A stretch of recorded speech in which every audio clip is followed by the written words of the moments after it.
Hello and welcome to Growing Justice, Stories in Black Hair. My name is Capri Maddox, Executive Director of the LA Civil Rights Department. Today, we are discussing an issue that most Black women know firsthand, discrimination based on our hair. For Black women and many Black men, hair-based discrimination is a lifelong battle, and trying to deal with it can be deadly. A recent study from Michigan University found that 80% of African American women felt that they needed to switch their hairstyles to be accepted at work. However, forcing natural hair into unnatural hairstyles can carry devastating health effects.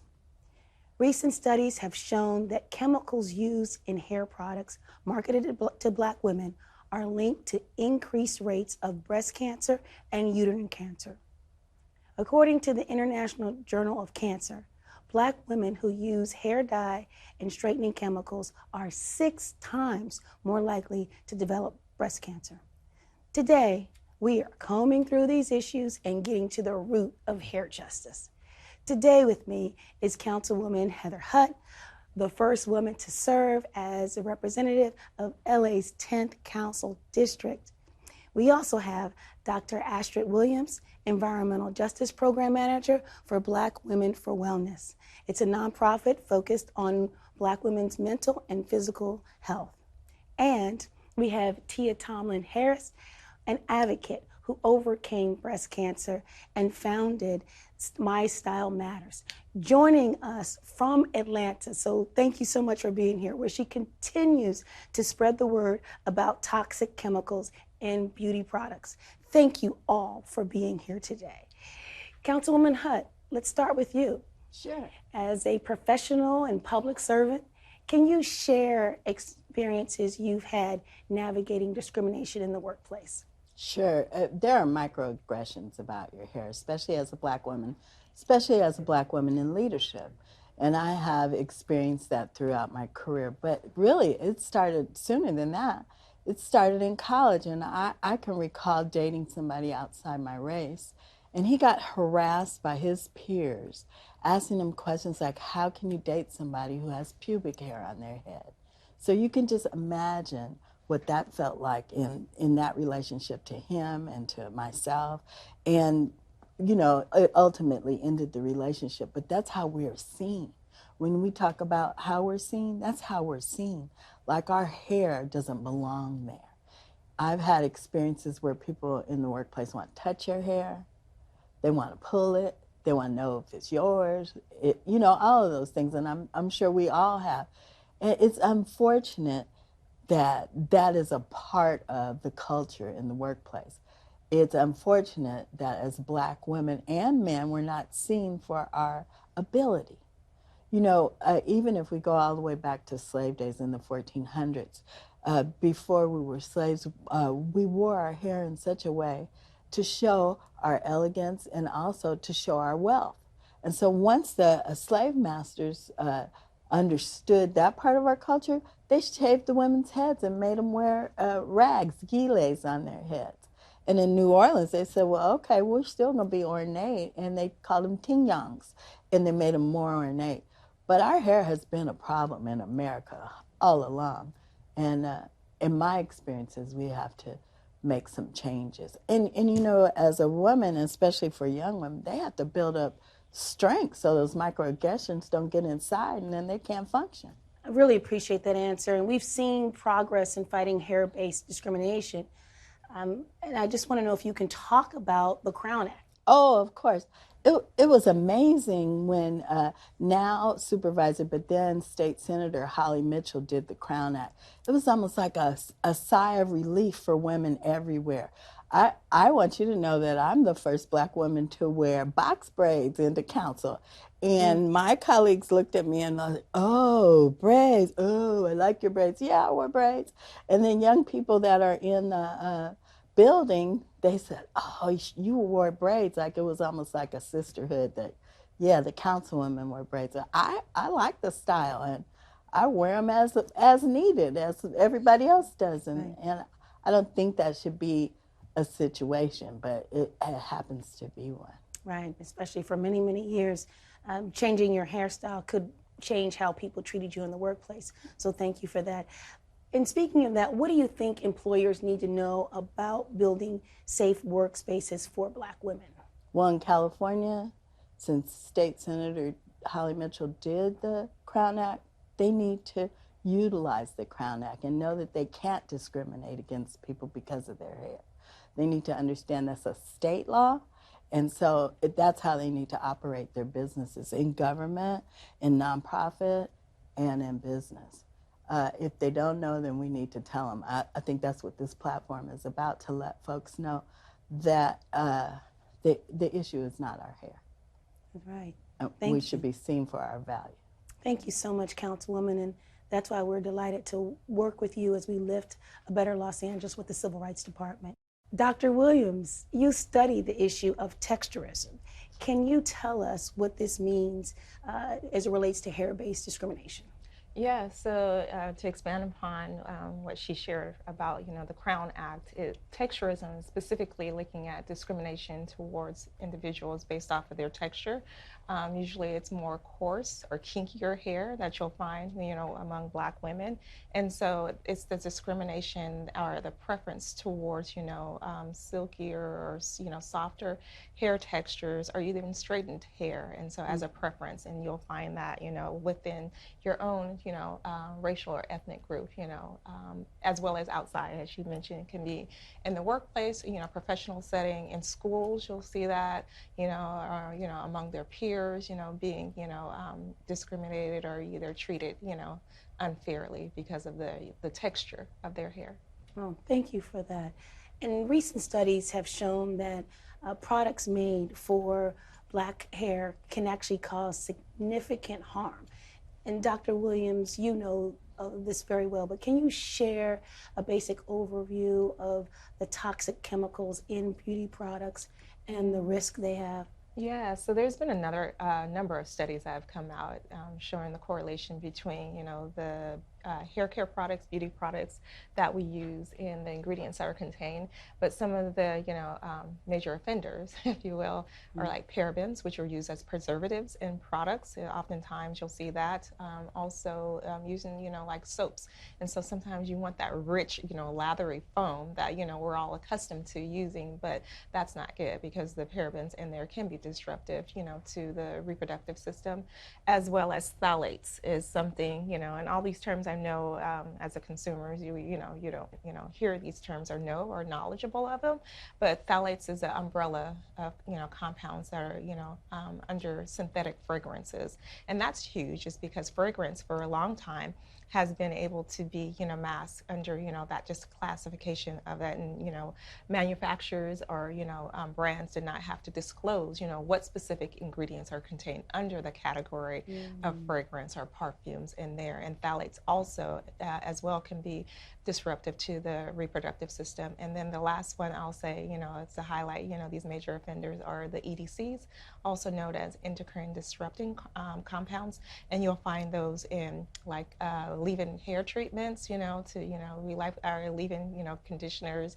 and treatments, also chemical hair products such as relaxers, and even dyes. And I'm sure you guys heard of formaldehydes in there, and so that's not definitely a good thing to have in our products. And so just being mindful or aware of those compounds, those ingredients are contained in the products that we largely use within our community, because we're spending a lot of money. It's a $7.5 billion industry that we are spending into it. It's largely by Black women, so we're literally dying at the cost of beauty. And so Right. And speaking of that, since Black women contribute so much into the cosmetic industry, why are these products made so unsafe? Yes, and so that's what we've been, advocating for a number of years. Just recently, the law was passed, modernization of, Cosmetic Act, that was signed in by Biden administration in late 2022, is because there wasn't any regulation for a number of years. It's been over 80 years we've been, working at this issue to try to, enforce these laws and these policies. And so to answer that is that, getting better regulation of that as an industry, you have so many, lobbyists and those that are in these, big, companies that are fighting against it because, they're looking at their bottom, end in terms of, products and making them, so they're not concerned about, the safety of it. And so when we go to the store or the shelves and we're seeing these products as consumers, we're thinking that they're safe and they're really not. And so how they're able to get away with this is because, lack of, regulation and laws and policies, which are definitely needed to make sure that these are, safer or cleaner products for us all. Wow. Thank you so much, Dr. Williams. Now, Tia, let's turn to you. You are a survivor of triple negative breast cancer, and we know you found the connection to personal care products. I heard you on KBLA 1580 AM telling your story, and I just wanted to hear a little bit about your journey of confronting and overcoming cancer and how you made the connection with the chemicals that you were using. Sure. So I was diagnosed at a young age with triple negative breast cancer. And for those who don't know, it's one of the most aggressive forms of breast cancer, and it mostly impacts women of color. And when I got diagnosed, I did genetic testing. The disease did not run in my family. No one had breast cancer or any relatable cancers. And so I started to do research and really ask myself, where is this coming from? Why me? What did I do to, have this to happen to me? And I just wanted to understand what were those risk factors. So, of course, I learned that there were genetics, lifestyle, environmental factors. And so I started to really try to understand what are the things that I could do to help myself overcome the disease. I believe that you can either feed cancer or you can fight it. And so when I started doing research, and my background is in chemistry, I used to be a chemist working in the pharmaceutical industry. So I had an understanding of chemicals. And when I started to research and looking at the products that I was using, I said, I've got to get rid of everything. And so what I did is I came home after seeing my doctor, my first appointment, I got a box and I literally got rid of everything in my home, from hair care products, skincare products, nail polishes, soap powder, dish detergent, cleaning supplies, you name it, I got rid of it because I knew that they weren't good for me. And I started to go with a more DIY, just kind of old school, like my grandmother back in the day, to replace the things that I was using until I could get to the point where I could find the products that were more non-toxic and clean. And like I said, what I learned through that, and I started doing more research, is, again, they have, as Dr. Williams shared, they have like the parabens, the phthalates, the endocrine disrupting chemicals. And it's funny because when I was young, and prior to being diagnosed with breast cancer, I was the girl that the bottle was pretty, I bought it. So, I love to smell good. And, you had the sprays, you had the lotions, you had the creams, you had the shower gels. And that was me. And I realized, I was really affecting myself and not knowing. As a consumer, I trusted the companies that were making the products. But unfortunately, without regulations in place, we're being harmed. Wow, I really appreciate you saying that, and also talking about the cleaning supplies. As I was driving to this interview, there was a news bulletin about Fabuloso, a cleaning supply that was primarily used by women of color because it's only costs $1, it's commonly found in dollar stores. So why don't you think more people know about the dangers of cosmetics and the links to cancer? Well, I think there's a number of reasons. I go back to when I was diagnosed a few years ago. Initially, there wasn't any research out there for Black women. And when I looked at some of the clean products, they were very expensive and they were not household brands. And so, when you look in our community, sadly, what do you see on every corner practically? You see a beauty supply store. And in those stores, there were products that were more household names, things that we shared amongst each other. And there was nothing that was mentioned to us about the things that we're using to harm ourselves. And if this wasn't a popular thing, I remember one particular brand that I got exposed to their product line and they asked me to sell the product line. And I looked through the magazines and I said, there's nothing for Black women in here. So I did not want to be, one of their consultants to be able to sell their products because there was nothing for Black women. And I started to ask the question, why? And I was told there wasn't a demand for it. And so now I'm so happy to hear that, yes, there was research then, but there wasn't anything for Black people. Now we're starting to see more research on Black women, and we're starting having more discussions and more conversations around these types of things.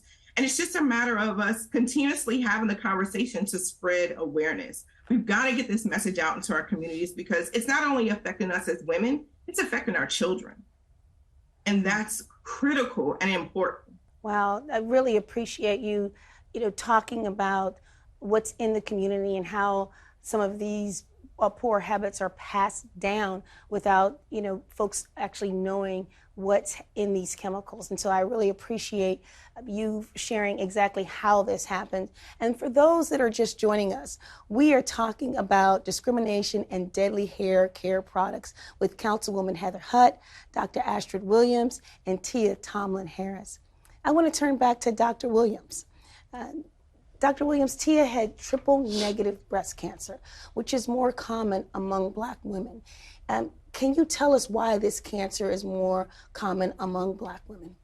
Yes, and so oftentimes, as we know, and as Tia noted, is that if you don't have a genetic or hereditary background in it, it's more common to find that it's because of environmental toxins, and that is really the major emphasis that we would like to lift up, because for a number of years it's thought that, oh, it's someone that's by relation in your family, but we're finding through more research that it's the environment. And so Black women as a whole carry a higher toxic load, and it's the cumulative impacts. And so what I mean by that is not only the products that we're putting in our body, the foods, the household products and the things of that nature, but also where we live is very important as well, and where you work, the environments that you work in. And so if you are in urban communities where they're faced with more of the toxic chemicals, or either factories and things, that can have a play on their overall health and well-being, as well as your setting of your work. So again, with those coupled to, everyday exposures can put you at, undue risk. And just to note on the, workforce, so that, hairstylists or, technicians or beauty professionals, we can't forget those as well, as they're, in a place where they have undue exposure, overexposed and underprotected as well, because they are day in and day out, using these, chemicals and using these products, or, having, direct contact, whereas it's for us as consumers more infrequently, we may go and get our hair done or our nails done, but they're exposed to this, on a more chronic, day-to-day basis. And so they're at a, fair, risk as well to exposures. And so getting back to the point about, breast cancer is that, yes, Black women, typically have a higher rate of, the triple negative aggressive, type of breast cancer, which research is still, underway to finding out why is it, but, you can't dismiss, the environment has a huge role in that as well. Right, and I'm really glad that you brought up hairdressers. These are our leaders in the entrepreneurial space for Black women, and many of them are the head of their households as well. And so when they aren't able to work, that really affects the entire family and impacts the community in a significant way. So thank you so much for that. I have one more question for you. What is the one thing people at home can do to protect themselves? You're talking about all these things, and I'm here with you. I'm getting overwhelmed, like, okay, I have to check this, I have to check everything, the Tia's list and your list. Like, what can we do to protect ourselves and our families? Yeah, so as Tia mentioned, being informed, bringing awareness. And so as, sister friends and girlfriends, it's like, spreading the word, reading the labels, knowing what's in your products, and not just going off of, face value for what's on the shelf. Because greenwashing, which we, not to get into great detail about that, is where a product is, perceived or portrayed to being, something that's, clean and safe, because it may be in a green bottle or may have the label on there, fresh or clean, on there. But again, this is not a regulated industry, and so they can make those, those claims on there that have not been substantiated or supported. And if you turn around, look at those ingredients, you want to look for whether it has these key, ingredients in there that can be harmful. So just being a savvy consumer and, taking it into your own hands to, doing your research. And we have resources, at our, website, online. We have Kim cards, so to say, where they, you can use pop in your, wallet or your purse. So when you're going to the beauty supply store or you're, in Target or wherever it may be, and you're looking, shopping for these products, you can cross-reference them, with the Kim cards that we have to see if those, culprit ingredients are listed or contained within those products. I'm really glad you talked about greenwashing. One of the offenders on your website was a product that I used, and as Tia said, if it looked pretty, you bought it. Yes. So it's green on green, and then they have like a green plant on it. Oh, yes. And, it has the word oil in it. But anyway, I said all that to say is, if I hadn't looked at your list, I would have continued to buy it for the rest of my life. And I think the greenwashing is something that's very important.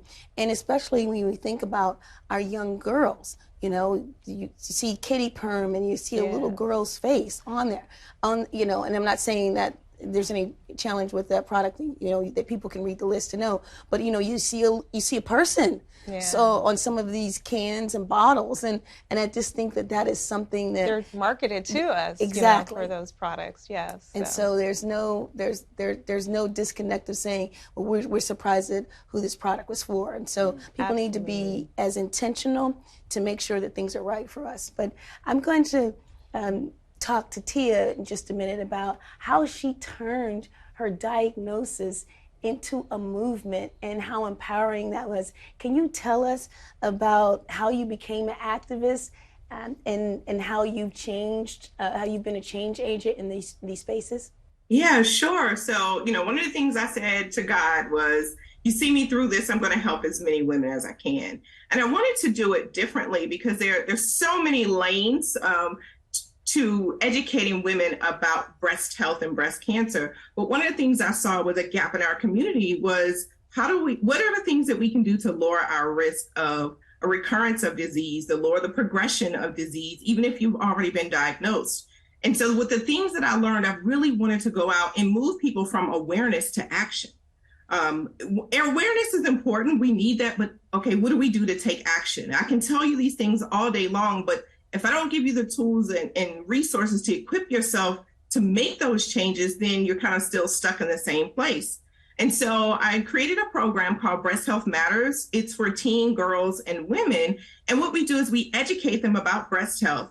And we also incorporate those risk factors, those things that are out of their control, but also the things that are within their control. So the very things that we're talking about today, we bring that to light to the girls.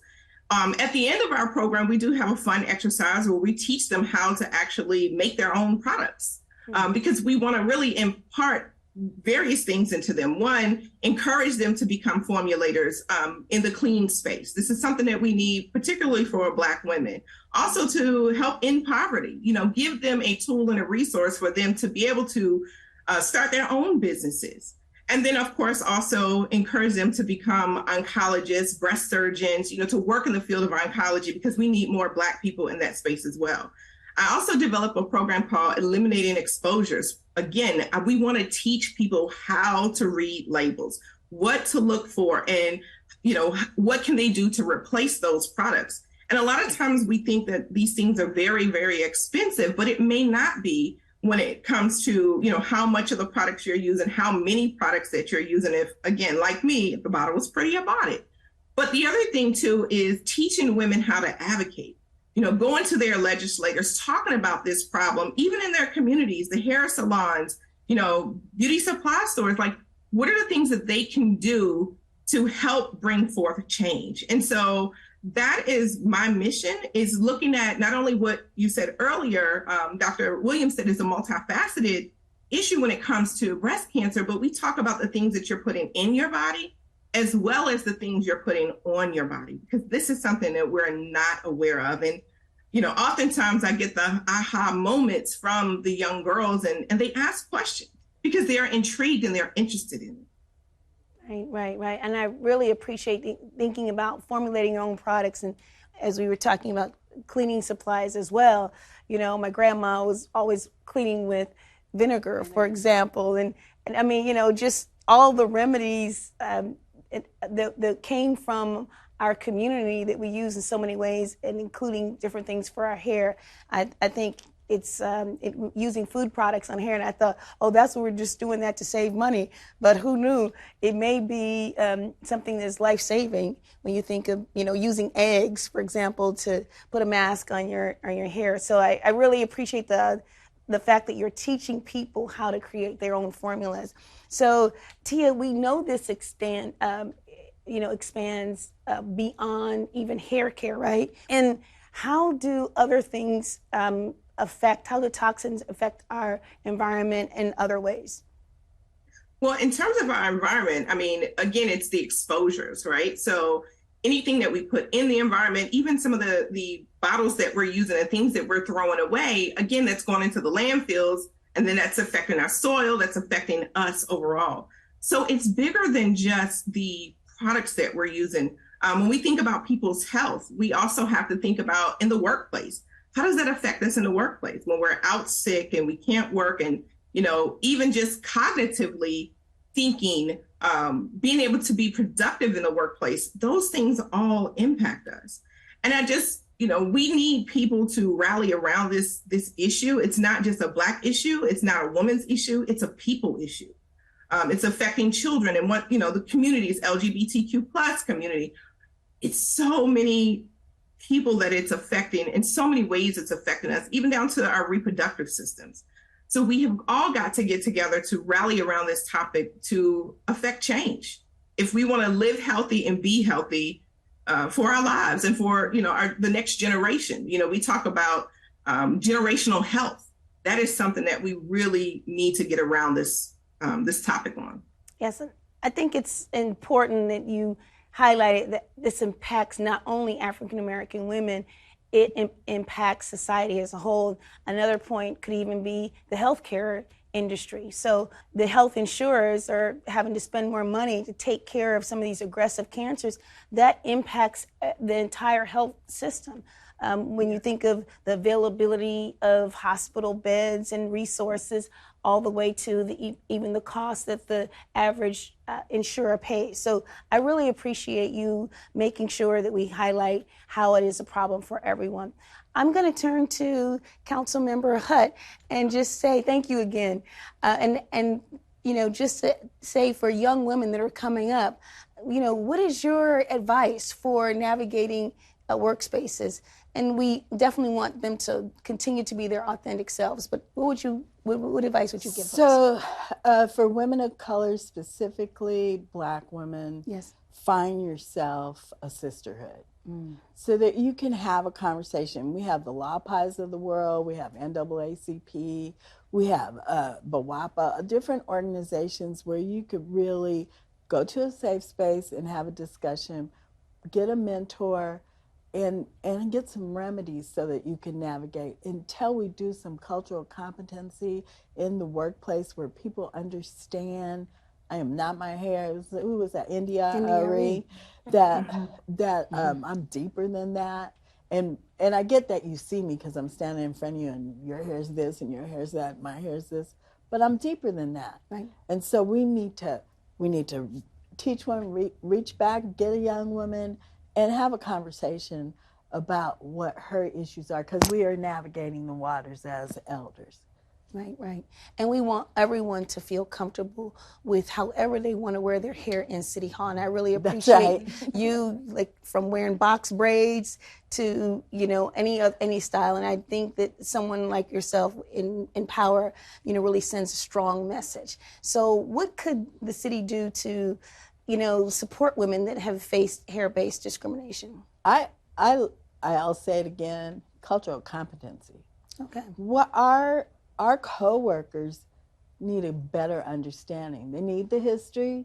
They need to understand that what we were forced to do as Black women, They need to understand it's our hair. Like, we didn't do anything to make our hair come out our head. That's how God made it, you know, and that it's beautiful.